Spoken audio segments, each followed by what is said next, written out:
also going to make kale a safe vegetable.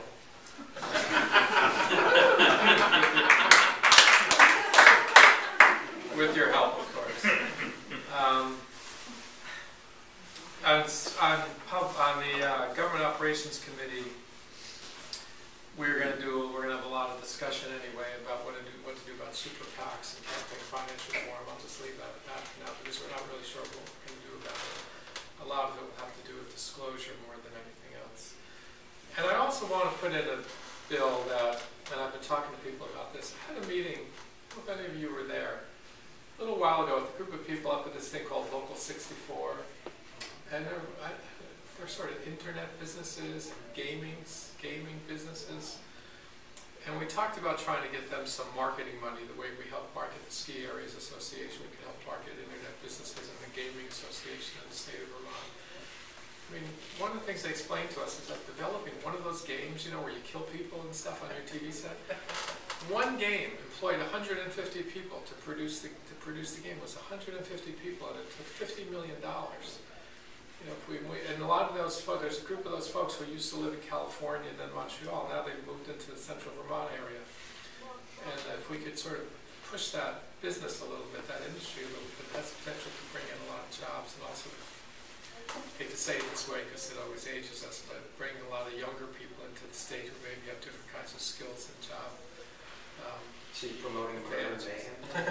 Well, there were a couple that developed puzzles and things of that sort. There are some non-violent options. It was the killing ones, I think, that actually generated all the money, though. Those are the most popular ones. Yeah. Anyway, it was a really interesting conversation, and I thought that there was a lot of potential benefit to that to Central Vermont if we could do that. So anyway, that's sort of a menu of things. I don't mean to ramble on about them, but the state college funding is really important to me. People who go to state colleges, it's proven, they graduate from state college, you stay in Vermont, you raise your family in Vermont, you work in Vermont.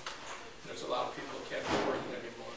So the state college is the state bank, and then those healthcare and budget issues are the key ones. If I may, Senator Mark Hoffman, VCAL. Thank you. We're with you on many of these. Just as a personal note, my son graduates from high school this year, looking at a state college. But he can go to Colorado to one of their state colleges, and as a son of a veteran, his tuition is about $7,000 a year cheaper than going to school here.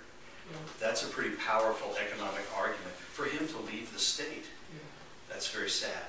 No, I agree. I think keeping people here, I mean, obviously it's an economic issue, but it really is a cultural issue in terms of keeping people here. Well, it becomes an economic issue as well, because, you know, we talk about the drain of young people from the state of Vermont, which I don't even know if I totally buy that, but it seems to be something that most people accept. I think for young people who leave, I mean, my daughter's left, but then other people come. So I'm not so, but the point is, there's no reason to force them to leave by telling them they have to go to college in Colorado because they can't afford to go to Johnson State.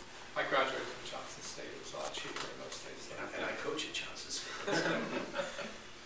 But I think it's a really important issue. It's one that we just ignore. We've level funded our state colleges for the last 3 years.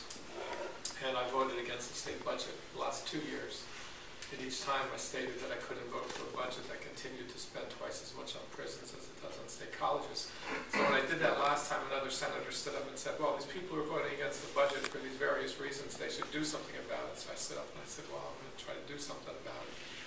So the best thing we can do about it in the short term is make the commitment and then appoint a group of people to try to figure it out. I mean, I would just say make a college education free and let's come up with the money, but which gets us into issues around tax reform, which I also do support. And I kills me that whether it's the governor or anybody else, you constantly hear, we don't have the money. And I say to myself, well, geez and crow, where did it go?